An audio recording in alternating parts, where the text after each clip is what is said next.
Good morning. How are you guys doing today? Good. It's great to see you. Welcome if you're joining us on Facebook Live as well. We are in week number 3 of a series that we're calling Simplify. We're talking about how do we find more in less. And so if you were here last week, you know that David just did an excellent job of walking us through Jesus' words to the rich young ruler, where Jesus talks to this man and he says to him, go sell all your possessions and give to the poor, and then you'll have treasure in heaven, and then come and follow me. Jesus essentially says, I'm more valuable than any possession you will ever have. And so we talked about what does that mean for us as individuals? And so we challenged you last week to take an inventory of your life. WWJD, what would Jesus dump? We challenged you to go home and look through your closets, look through your items. Is there anywhere where you need to simplify? And so that was last week. And so today I want to talk about what does that mean for us as a church? If we could continue that discussion. Last week was what does that mean for us as individuals, but what does that mean for us as a church to simplify our lives to follow Jesus? And I want to begin, if I could, this morning with a confession. Seriously, as your pastor, I want to confess, and this is what I want to confess. I have a problem with comparing our church to other churches. Seriously, that's actually like a real issue in my life that God has had to speak to me about and confront me on. And sometimes it's, comparing our church to other churches and going, oh, I wish we had what they had, or, that kind of thing. But other times, it's other kinds of comparisons as well. For instance, a few years ago, I discovered that there is a church not far from where we are sitting right now in our community, and this church spent $500,000 on the flooring in just their auditorium and their worship space. So just the auditorium and worship space, not the classrooms, not the office, not the, all the children's space, just the auditorium and worship space. They spent $500,000 on just the flooring in that area. And that blew me away. I was appalled when I heard it. Just to give you kind of a reference point, what is underneath your feet right now are the old carpet squares from Meijer that Meijer left us when we took over this building. Literally, so whenever someone spills their coffee or pukes on one of them, which has happened many times, Bill, our facility manager, does a great job. We do our best to clean it up, and if we can't clean it up, we go in the back and we grab a carpet square off the stack of pile back there, and we just stick it down on the ground, and that's our flooring solution. That's what we do in our auditorium and worship space. And so when I heard this church in our town spent that much, I went into this sort of judgmental mode. And I started, out loud even to other people, I started saying things like, man, what a shame. I can't believe they spent kingdom dollars, right, on flooring that people are just going to walk on instead of spending it on people. I can't believe they would spend that kind of money on that. Right about this same amount of time, I went to a missions trip to Haiti. It's one of the trips to Haiti I've been on. We were working with pastors. And on Sunday, while we were in Haiti, we went to one of the local churches there, where we were partnered in Haiti. And so if I can describe it to you, imagine 200 people gathered in the sweltering heat. I know that's hard to even imagine right now in Michigan in the winter, but it just absolutely dripping sweat, sweltering heat in this nasty, dilapidated building that was literally just crumbling around us. And they had all the windows open just so you could kind of breathe and so the air could come in. And we're there in this church, there's no air conditioning, and as we're singing, the band is up front, and they're leading us in worship, and we're all standing and singing, and right in the middle of the worship set, the power goes out. And if you've ever been to Haiti, you know that just the power just kind of comes, and the power goes, and everybody just sort of shrugs and goes, well, that's Haiti, and you never really know when it's going to be there. But because this church had no generator, the power went out, and it stayed out, and so the sound system goes down, the lights go down, all we can see is from the light coming in, from the windows. And, the band just kind of looks at each other because now no one can hear, and they just kind of walk off the stage. The congregation, we all just kept singing for a minute, and then it sort of worked for a minute or two, and then it all just kind of fell apart. And then literally one by one, people just kind of shrugged and just sat down like this. So the worship set didn't really end. It's just kind of more like we all gave up on it. Just one by one, we all just sort of gave up, like, oh, well. And so when everybody sat down, the pastor gets up front, and he begins to shout, because he has to shout. That's the only way anybody's going to hear him in this place. So he begins to shout, and he announces, we're going to take up an offering. And then he gets out the cardboard thermometer, You know what I'm talking about? Have you ever seen this? Whenever a church or whatever has a giving goal, they have like the cardboard thermometer and they just color it red with a marker, as they get closer to the giving goal. And so I think this is great. If there was ever a church that needed a giving goal, this would be the church. So in my mind, instantly, I go through the list of things I think they're probably raising money for. I'm thinking like they need air conditioning, maybe a generator, so this doesn't happen whenever they gather together and just destroy their worship time. Maybe a better building repairs, a better sound system. I had this list of 10 things instantly that this church needed. And the pastor says, we are almost fully funded. We've almost reached our giving goal. We are hoping to fully fund, I can't remember how many missionaries it was, from our church to go into other nations to be able to preach the gospel so more people know Jesus.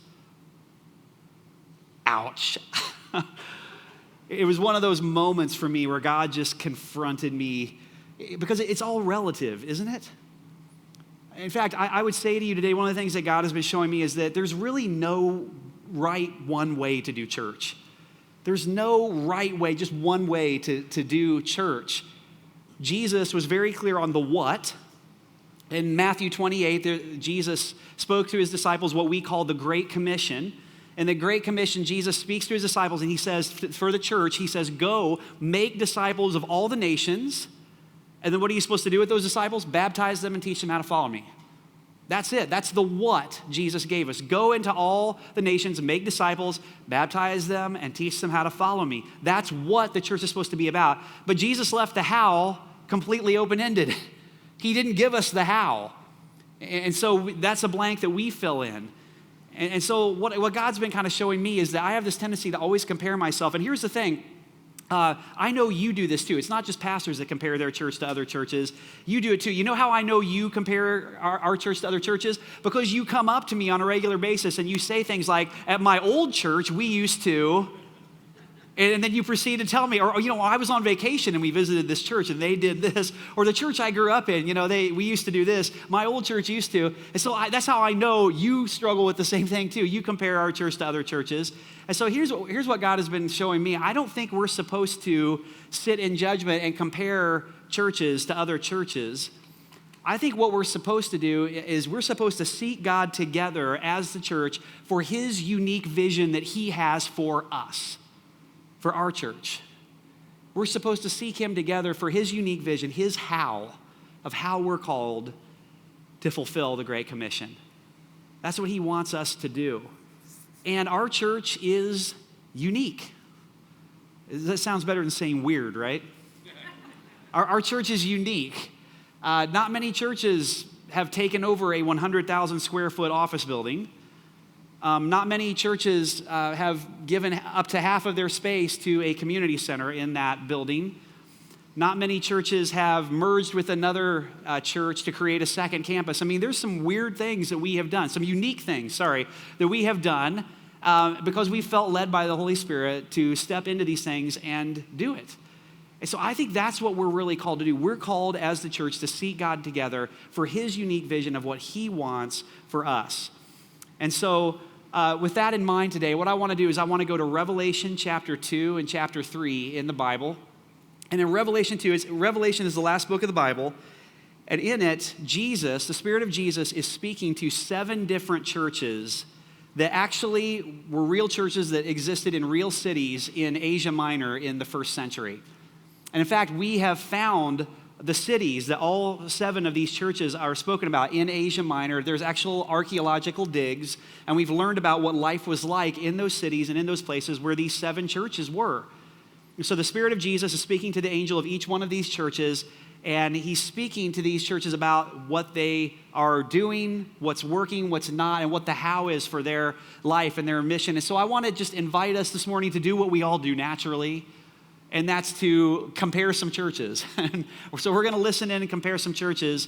And so I want to tell you, we're not going to go through what he says to each and every one of the churches. We're going to do kind of a broad overview. I encourage you to go and read the words of Jesus, Revelation 2 and 3, all through that whole passage of what he says to each one of the churches.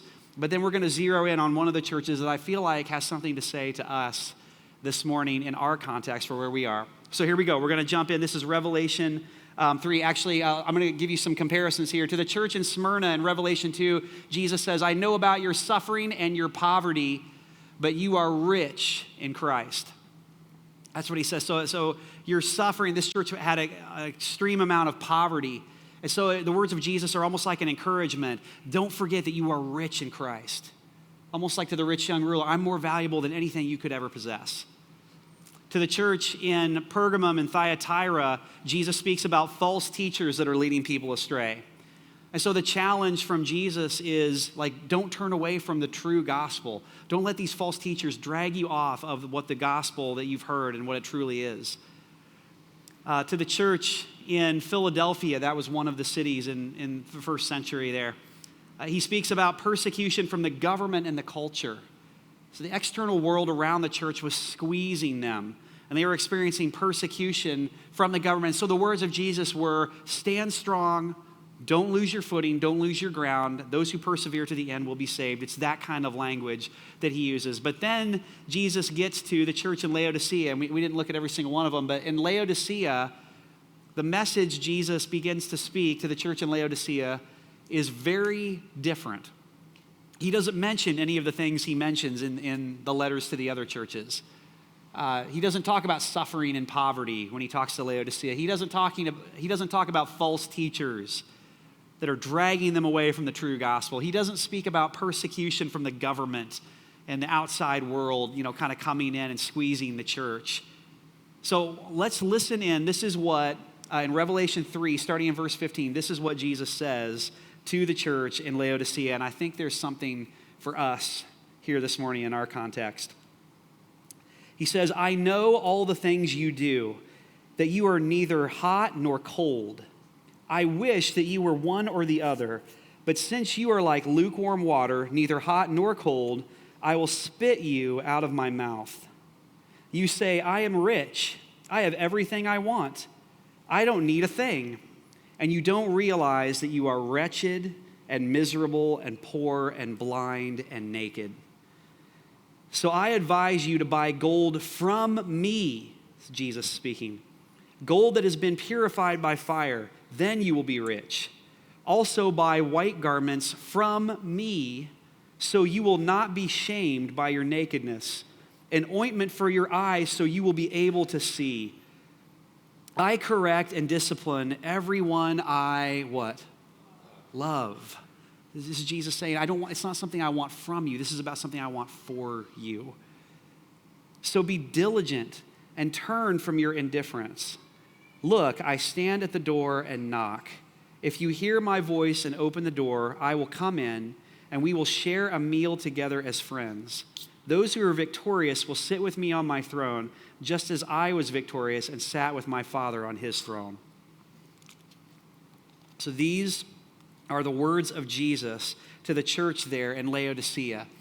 And so in order to sort of make sense of those words for us in our world today, I want to talk for a minute a little bit about what we know about the city of Laodicea and where it was and what the church was enduring there.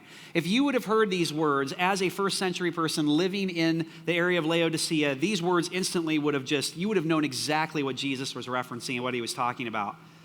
So Laodicea has been discovered, and so it actually sits on the southern edge of the Lycus River Valley in Asia Minor, and it sits between these two cities, Hierapolis to the north and Colossae to the south.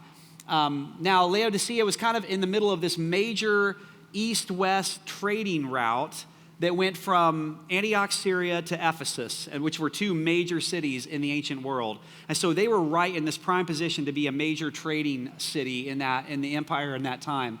Now, what's interesting, what we know is that Hierapolis, the city to the north there, was known, and we've discovered this, from their hot springs.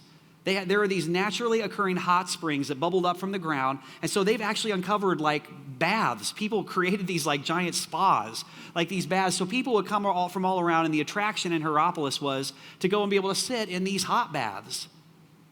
And it would comfort you and soothe you and help you with ailments and things like that you had. And so they were known for this hot water. To the south, Colossae, city of Colossae sat at the base of a mountain. And so that city was known for its clear, cool water. They had this nice, clear, pure water that flowed down from the mountains. And so people who had ailments would go and drink that water, and they believed it had healing properties. And so when Jesus says to the church in Laodicea, he says, you are neither hot nor cold. You're like lukewarm water. He's literally referring to exactly what everyone would have understood in that time. Oh yeah, Hierapolis is hot water, Colossae is cold water. Laodicea is just kind of in between. They're just kind of like lukewarm water. And Jesus saying, your faith, your spirituality is just like your water, lukewarm. What else? The other things we know about Laodicea and that you would have known if you would have lived in this area at this time, Laodicea had a thriving banking center. So they were right in the middle of this major trading highway, and they had this thriving banking center there. The other thing they had was a medical center. And in this medical center there, they had become famous in the ancient world for producing something called Phrygian powder. And Phrygian powder was made into like an eye ointment. So in the ancient world, it went all around. People used it to cure or to heal all kinds of different eye diseases and eye problems that people had. So the other thing they were known for is that they had sheep in this area that would grow black wool. It's something about the diet and the food that was there. So shepherds who had sheep, they had this beautiful black wool that would grow on the sheep in this area. And so they were known throughout the ancient world for being this place where you could get black wool. And so that had become known. That was unique in the ancient world. And so they'd become very wealthy from the black wool, the banking center, and the eye ointment, the Phrygian powder that they made. Now listen again to the words of Jesus to the church in Laodicea. He says, I know that you're neither hot nor cold. And then he says, you don't even realize you're poor and wretched and blind and naked. You need to come to me to buy gold refined in the fire. To a city with a major banking center. You need to come to me, Jesus says, and buy white clothes to cover your shameful nakedness. To a city that was known for creating this black wool and becoming very wealthy from spreading it for clothing. He says you need to come to me and get ointment to put on your eyes so that you can see. What's Jesus saying here? What he's trying to communicate to the church there in Laodicea, and if you would have lived in Laodicea, you would have immediately recognized what he was saying.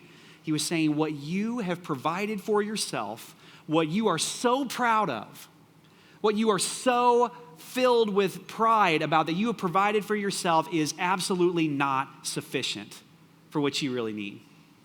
Jesus is saying your greatest need is me. You need to come to me to buy gold refined in the fire. You need to come to me for white clothes to cover your nakedness. You need to come to me for eye salve. Jesus says, behold, I stand at the door and knock. All you got to do is open the door and let me in, and I'll come in and have a meal with you. Jesus says, what you have provided for yourself is not sufficient to provide for your needs. Your greatest need, Jesus is saying, is me. The other thing we know about Laodicea is that Laodicea very famously was this strong, independent city. In 60 AD, it's well documented, there was a huge earthquake that just ravaged this whole area in the Lycus River Valley. And so these cities were just in ruins. And so the emperor at the time, Emperor Nero, offered imperial assistance, like economic and financial assistance to the cities in this area. And Laodicea famously refused imperial assistance. They said, we've got it, we're good, we don't need your help. We can rebuild on our own. They were this proud, affluent, wealthy city. They didn't want to be known as taking a handout in the ancient world. They wanted to show we can do it, we don't need any help from the outside. And this affluence, this self-reliance had numbed the hearts of the people in the church in Laodicea, and it caused them to turn away from their greatest need and being dependent on Jesus, who is their greatest need, and just be reliant upon themselves. And so the question I want to ask us, we've already kind of said it, is just the question, what did Laodicea really need? What was the need that Laodicea had? Their greatest need, whether they realized it or not, was Jesus. They thought, we don't have any needs. We're good. We don't need any help. Look at what we've provided for ourselves.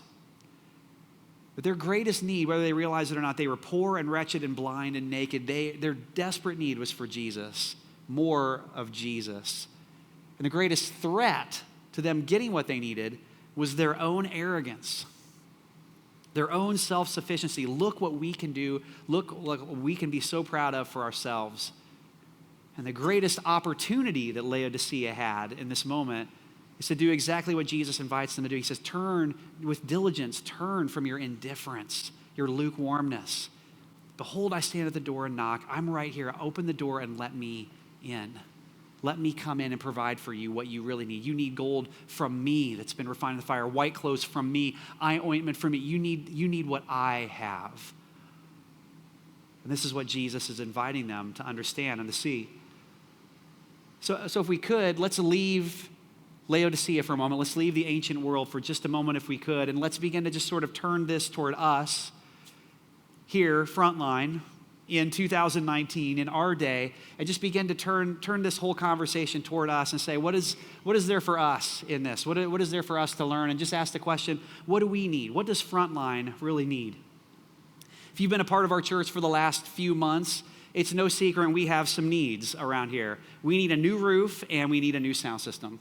And we've talked about that. We've put that forward quite a bit. If you were here a couple weeks ago when we had all the snow and then the rain, the freezing and thawing, you almost tripped over some buckets that were set out around the building. And up here you can see we've got a sound system that we're demoing for free, just trying to figure out what kind of would we need and what would that actually be like and that kind of stuff. And so we're trying to wrestle through those needs. In the fall, we went through a 40 days of prayer and fasting, of seeking God together. And here's my takeaway from that whole time and what God's been showing me. We have these needs, a roof, a sound system. These are needs that we have as a church. But our greatest need that we have as a church is Jesus. The greatest need that we have is for more Jesus. For Jesus to be at the center of everything we do, of everything that we talk about, of everything that we say, of everything that we go after.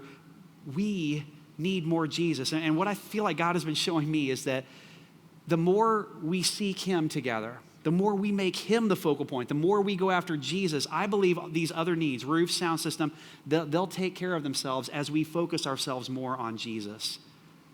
I think he has provision we don't even know about. And I think the more we focus on him, the more we seek Jesus together, the more we recognize he is our greatest need, the more I don't know how he's going to do it, but I just believe, and I believe God is showing me that's what we've got to do. We've got to focus on Jesus as a church, and he'll take care of those needs in his way, in his time, as we seek him together. And so that's what we're doing. That's what we're attempting to do. The greatest need that we have is Jesus. And so the question we got to ask ourselves then is, how can we simplify to have more Jesus? What does that mean? What does that mean for us as a church? How do we simplify everything so we can be more focused on Jesus? How can we simplify to make Jesus more and more the center of everything we do?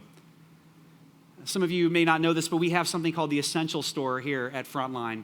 So over here on this side of the building where the storehouse is, the community center, there is an Essential Store. That's the part of the storehouse that we really own as a church, that Frontline really operates. And so the Essential Store, we give personal care items to around 300 people a month, or it's up to now, are coming through a membership. It's kind of a hand up versus hand out model, and they're getting their needs met. So shampoo, deodorant, diapers, all the kinds of things that people need if they're in a tough situation.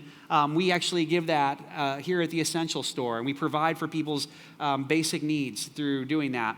And so a few months ago, Jen Knapp, who is our volunteer leader who helps lead helps lead the Essential Store, was telling me, we as a leadership, we just began to realize we're meeting these physical needs. We're doing these things, shampoo, soap, all that kind of stuff. But what we're not doing is addressing anybody's spiritual needs in a meaningful way. So what they did, they had this idea. They just propped up a couple of pallets and they gave people some pieces of paper so that they could write down prayer requests and just began to say, we're going to pray for you. When I heard that, I took this picture back there. These pallets are like covered in these prayer requests in the Essential Store. When I heard it, I thought to myself, why would anybody do that? Right? They're there to get personal care items. That's what they're there for. But people are writing down prayer requests. And then a couple weeks ago, Jen told me we've taken the next step with that, and God has provided. There's a woman named Claudia who attends our church who's a prayer warrior. She just has the gift of intercessory prayer, and she has been hanging out in the Essential Store and just offering to pray with people. Like, let's just go to God right now and just pray with people who are there shopping and getting personal care items. Again, when I heard this, I'm like, why would anyone do this? If you were at Meijer buying some deodorant, would you want somebody, hey, I'm going to pray for you before you walk out? Would you do that? No. You'd probably be like, no, I'm good. That's a little weird. I'm going to see you later. People are stopping and they're praying and they're breaking down, and God is meeting them right in the middle of this essential store. You know why I think this is happening? I think it's happening because when you are in a tough situation in life, you begin to believe all kinds of things about yourself that are not true. And when people who feel like they're worthless have someone as the hands and feet of Jesus say to them, let's stop, let's pray. You need to know Jesus sees you, he knows you, he loves you, and he believes you are worth dying for. When that message begins to get across, what happens is the real deepest needs of life begin to get addressed. Because the greatest need of anyone's life is Jesus. More than shampoo and deodorant and all the monthly things that we need. Jesus. Jesus. Greatest need that any of us have is Jesus. This past fall, I got the opportunity, was blessed to go with my 10-year-old son, John, to Ethiopia. We went to our care point there in Ukro, in this community where we have a care point that we sponsor as a church through Children's Hope Chest. And we got to see kids that we sponsor together there at the care point. And one of the most powerful things, the team, all of us who went, I think all of us came away saying the most powerful part of that trip were the home visits that we got to do. So we got to go around to kids' homes who were part of the care point and visit their families and talk with them. So we visited, the kids that we sponsor and some of the ones you sponsor. And those were some of the most powerful times. I've told you about one of those visits, but I haven't told you about this visit. One of the most powerful moments in the whole trip for me. You didn't know this happened, but there was a woman. She's a widow. Her husband died a little over a year ago, and then her kids are in the care point, and they're trying to make it. They're trying to survive, and then her home happened to sit in this area that was right in between this political unrest that began to happen. These two ethnic groups began to fight, and it got violent. And so her home, just because her home was in the middle of between these two groups, her home was destroyed. And so you didn't know you did this, but last year we kind of got word, hey, there's this woman, this widow, her kids are in the care point, and they're literally homeless. I mean, they literally have nowhere to live. They're just out in the streets. They're exposed.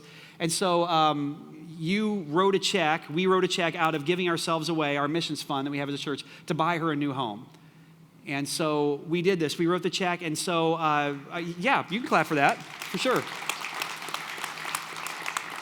So she has this home. And so Yarid, while we were there one of the days, he said, hey, the care point director, he said, why don't we go visit her, this widow, this woman? And her new house is being built, but she's staying in this home right here while the house is being built. Let's just go and visit her. And initially when he said, let's go visit her, I thought to myself, why? What are we going to do? We already wrote the check, right? The house is already being built. Check the box, mission accomplished. Aren't there other needs? Aren't there other people we need to visit and we need to kind of highlight? And to be very honest with you, I didn't know really what we were supposed to do when we went to visit her. And so we drove in the van. We stopped at the place where she and her kids were staying. And when we got out of the van to walk into this little one-room house that she and her kids are staying in, I'm like, I don't know what I'm supposed to say. I don't know what I'm supposed to do. I had no idea why we were there or what we were supposed to do when we got in there. And so we go in this little room and we sit down with her and her children, and within seconds of walking in that room, I knew exactly why we were there. She couldn't even look us in the eye. Her voice was like barely more than a whisper. And she just looked dejected and broken. Because when you are treated in this life like you are disposable, you begin to believe all kinds of things about yourself that are not true. So I remember us just sitting there in the room, and finally after she got done just talking a little bit, I remember we just said, I'm so sorry for everything that you've lost. And she immediately started weeping, and we started weeping, and we all just gathered around her, and we just began to pray, and we began to call out to God. And I believe we were sent there to be the hands and feet of Jesus, just to say to her, Jesus sees you. He loves you. You and your kids are not disposable. You are worth dying for. Because when we begin to understand that Jesus has done that for us, the greatest needs of life begin to get met. The greatest need that any one of us has is Jesus. It's Jesus. We have a missions partner named Ebenezer Discipleship Training Center in Haiti. A couple weeks ago, they just celebrated their 10-year anniversary as a missions organization. And they celebrated that they were able to train 200 indigenous missionaries, like Haitians, indigenous missionaries, to be proclaimers of the gospel there in Haiti. I don't know if you know what's going on in Haiti right now. I don't know if that news has hit your doorstep or not. But Haiti is in a really rough place right now. The political and economic unrest has just reached a fevered pitch. Gas and water has essentially ran out. People are desperate. And it's overall this political situation with a president that's in place right now and all this stuff that's happening. And so you may wonder, well, what are we doing training missionaries? Aren't there bigger things? Aren't there more important things that we can do? Right now, I want you to know all the Americans are being called out. Missionaries are leaving Haiti left and right. People are exiting out. But we have 200 missionaries who are not leaving, who are indigenous people to Haiti, who are there proclaiming the gospel. Because the greatest need in Haiti is not for a better political candidate. The greatest need in Haiti is for more Jesus. For Jesus. It's the greatest need any of us have. The reason I'm telling you all this is because if I were you, if I were sitting where you sit, if I were you, I would wonder, why are we involved in all these things? I mean, seriously, why are we giving money through giving ourselves away to these things? Why are we involved in all these different missions partners? I mean, couldn't we have nicer stuff if we weren't involved in all these things?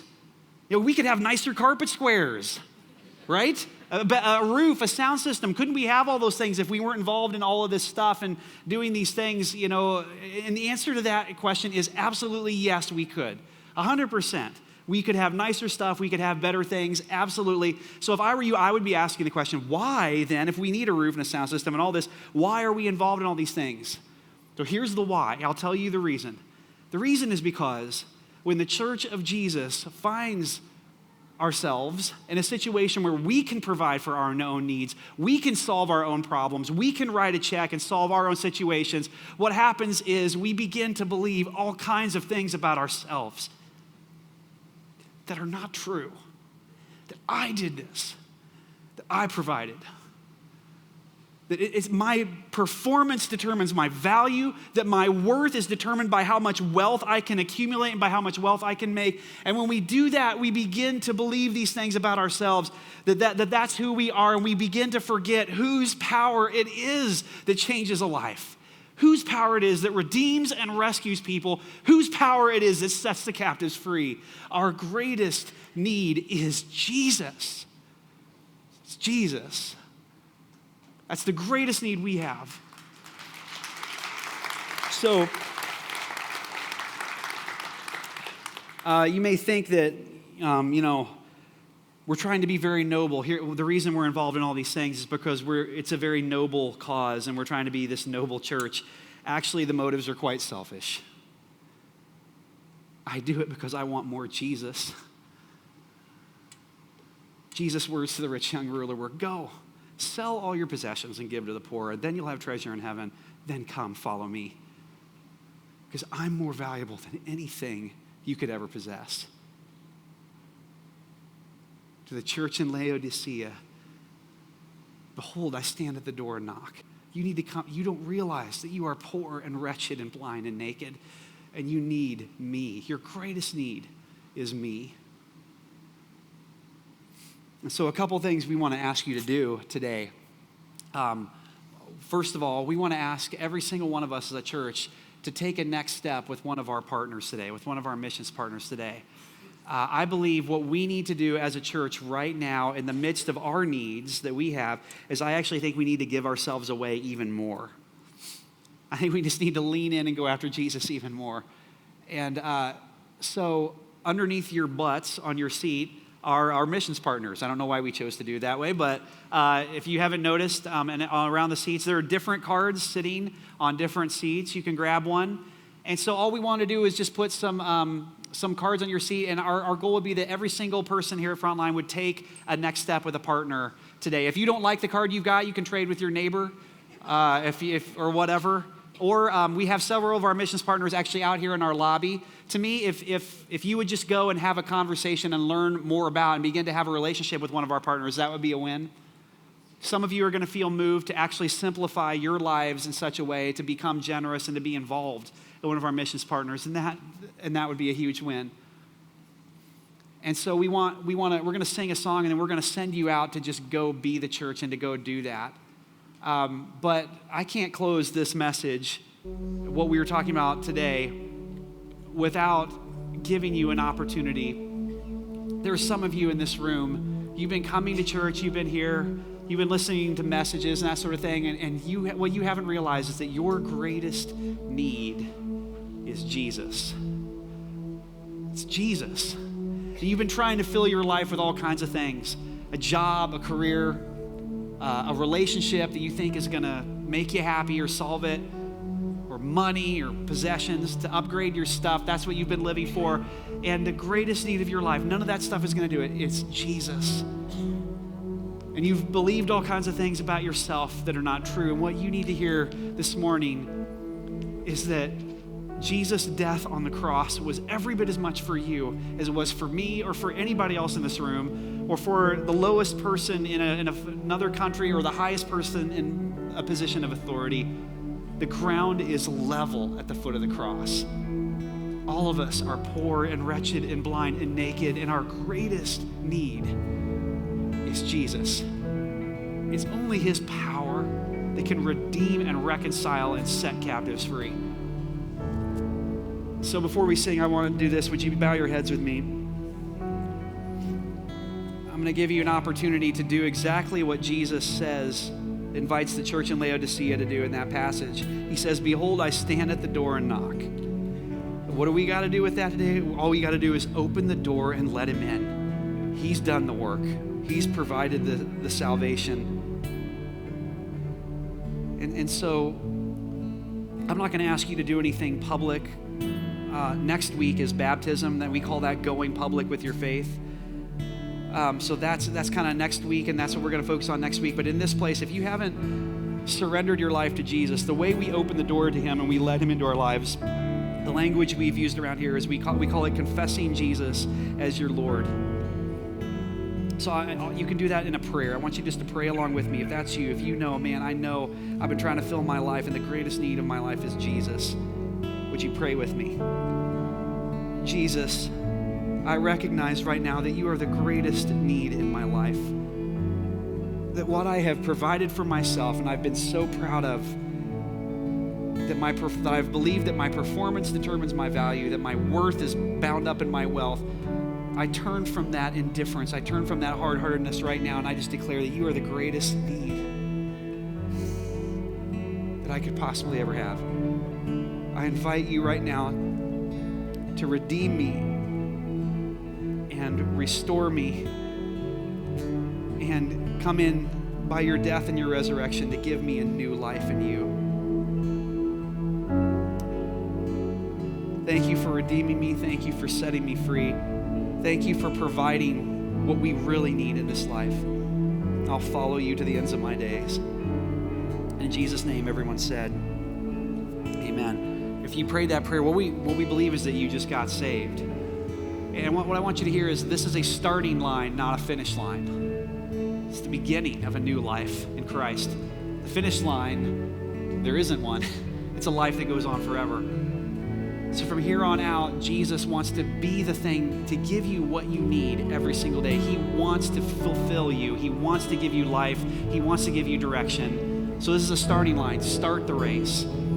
He's the greatest need that you have. So would you stand with us? We're going to sing, and then we'll close out and send you out to be involved with our missions partners. But let's just sing about that truth this morning. Jesus is the greatest need that we have.